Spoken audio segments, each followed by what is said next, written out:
बोला एकच लीला, बोला ओम साईराम। 1986 पासून ही भजनाची परंपरा आहे आमची। सुरुवातीला लेंडीबागेत आम्ही भजनं करायचो, मग काही काळ लेंडीबाग बंद झाल्यानंतर आता त्रिजी जे हॉटेल आहे त्या ठिकाणी आमचा दरवर्षी रामनवमीच्या उत्सवानिमित्त रामनवमीचा दिवस म्हणजे रामनवमीची रात्र आणि आदली रात्र दोन्ही रात्रभर अखंड कार्यक्रम असतो। या भजनामधून जी बाबांची कथा जी श्रावणबाळ आपल्या लेखणीतून सादर करतात ती लोकांपर्यंत पोहोचवतात, हे साईलीला मंडळाचं खूप मोठं भाग्य आहे की असा एक साईरत्न आमच्या साईलीला मंडळाला लाभला आणि त्याला या महाराष्ट्रातून उदंड असा प्रतिसाद मिळतो आहे। आणि सर्व साईलीला मंडळातले जे आमचे पदयात्री आहेत ते सुद्धा उत्साहाने इकडे येतात आणि जो 5-6 हजाराच्या वर लोकांनी आमच्याकडे महाप्रसाद घेतला आणि तो खूप छान प्रकारे हा कार्यक्रम इथे साजरा झाला। हा जो साईलीला मंडळाचा जो सांगता सोहळा चालू आहे आणि आता हा सांगता सोहळा एकदम चांगल्या प्रकारे सादर केलेला आहे। आज आमचा महाप्रसाद तसेच सत्यनारायणची महापूजा देखील इथे असते। पदयात्रीमध्ये चालणं हा खूप मोठं भाग्य आहे आणि आज एवढ्या आमच्या सर्व मित्रपरिवाराला तो भाग्य मिळतो। जेव्हा पालखी स्थापन झाली त्यापासून मी चालतो, जेव्हा 75 रुपये किंमत होती पालखी मंडळ सांगता थोडा आनंदाने साजरा होतो, दरवर्षी चांगला साजरा व्हावा बस हीच साईची प्रार्थना। आज काय सर्वजण एकत्र आलो, लास्टचा दिवस आमचा, पुढच्या वर्षी आम्ही पुन्हा भेटू। आमचा हा उत्सव नाही, आमचा एक सणच आहे। जसं आमचं आहे ना मोठं कुटुंब आहे, या कुटुंबामध्ये आम्हाला एवढा आनंद होतो, वर्षातनं एकदाच भेटतो आम्ही, पण अगदी मनापासून आम्ही एकमेकांची सेवा करतो। वर्षातून एकदा येणारा सोहळा आहे आणि आठवणीत राहणारा सोहळा आहे। या सोहळ्याबद्दल काय सांगायचं? बाबांची प्रत्येक लीला साई लीलाच आहे। ओम साई। नमस्कार, ओम साईराम। आता आपण साईलीला येथे आपण सांगता सोहळ्यासाठी आलेलो आहोत आणि आता आपण बघू शकता साईलीला मंडळाचे सर्व इथे मान्यवर बसलेले आहेत। आपण त्यांच्याकडनं आपण थोडं मनोगत जाणून घेऊया। आता आपला जो साईलीला पालखी सोहळा झाला शिर्डीमध्ये, तसंच आपण शिर्डीमध्ये आपण भजन पण बघितलं श्रावणबाळ सरांचं, तसंच आज आपला सांगता सोहळा आहे, त्याविषयी तुम्ही काय सांगाल? सांगता सोहळा आमचा नेहमीच असतो आलमंजेत आणि तो एवढा सुंदर जागा आहे की आम्ही खरोखर खुश आहोत आणि आम्ही सगळे कार्यकर्ते खुश आहोत।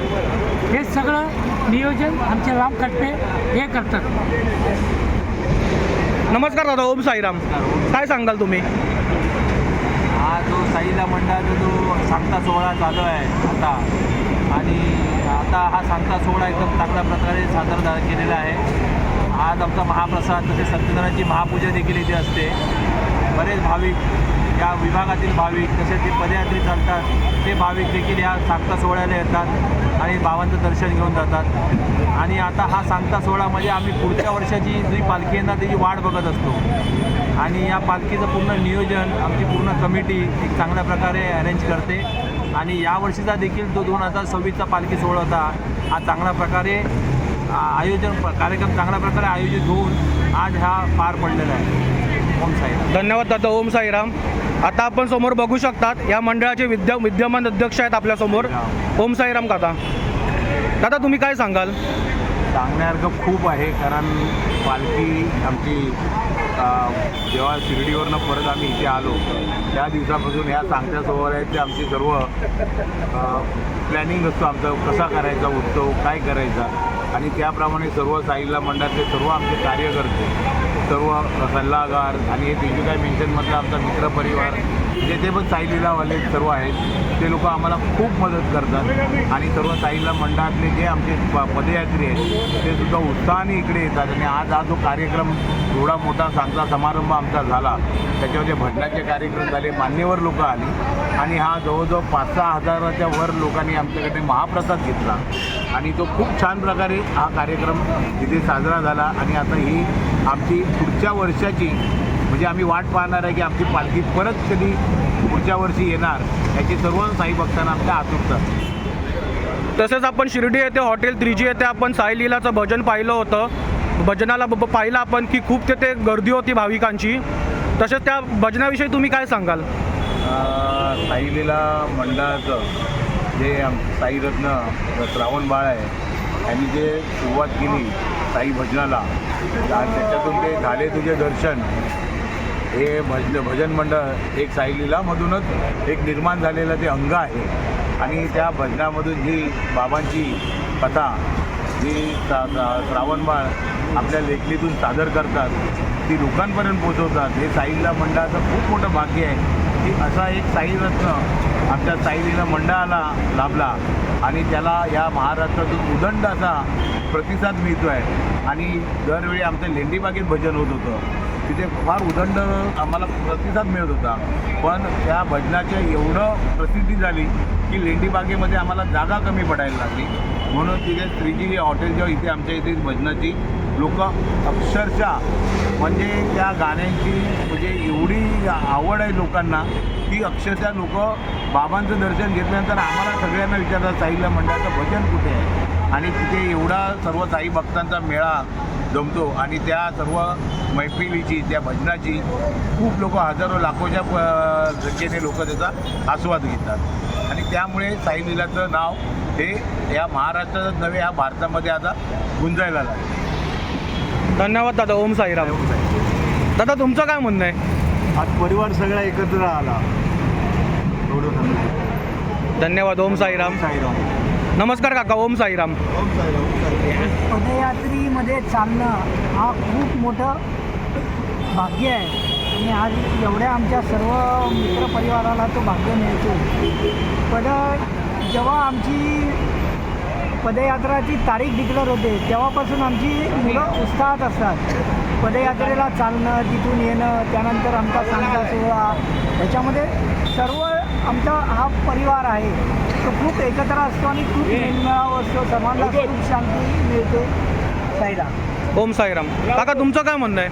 माझं म्हणणं काय, मी जेव्हा पालखी स्थापन झाली त्यापासून मी चालतो आहे. जेव्हा 75 रुपये किंमत होती पालखीची, पण आता झाली 1,500. तेव्हापासून मी चालतो आहे 96पासून.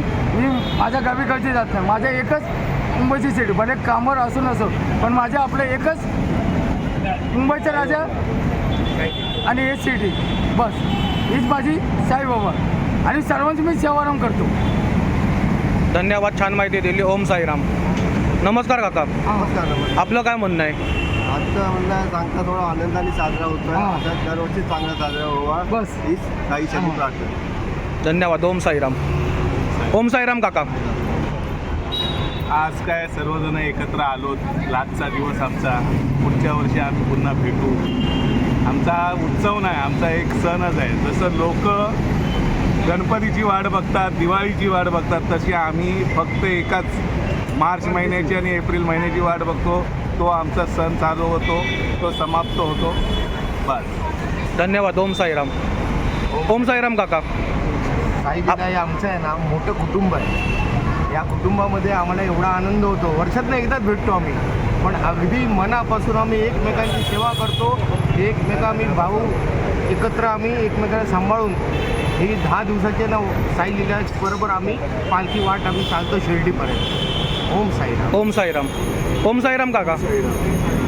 आपलं काय म्हणणं आहे या सोहळ्याविषयी? साईलीलाबद्दल काय सांगायचं, इतर अद्भुतच आहे. ओम साई. ओम साईराम. ओम साईराम. आमचा श्वास आहे, साईलीला आमचा श्वास आहे. ओम साईराम. ओम साईराम.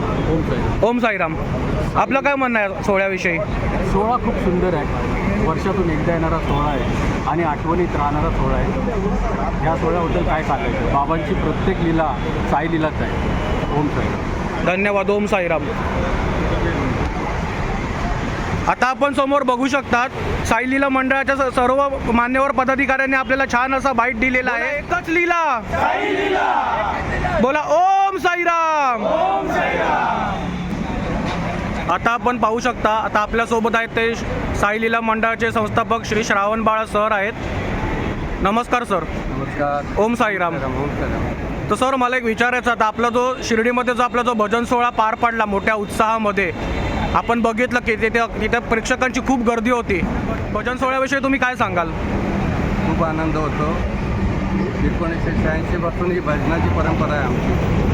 सुरुवातीला लेंडीबागेत आम्ही भजनं करायचो. मग काही काळ लेंडीबाग बंद झाल्यानंतर आता 3G जे हॉटेल आहे त्या ठिकाणी आमचा हा दरवर्षी रामनवमीच्या उत्सवानिमित्त रामनवमीचा दिवस म्हणजे रामनवमीची रात्र आणि आदली रात्र दोन्ही रात्रभर अखंड कार्यक्रम असतो आणि अखंड महाराष्ट्रातून सगळं पब्लिक येतं, साई भक्त येतात, खूप आनंद येतात ते लोक, एन्जॉय होतं, आनंद मिळतो, खूप अत्यानंद मिळतो. धन्यवाद सर, तुम्ही छान माहिती दिली.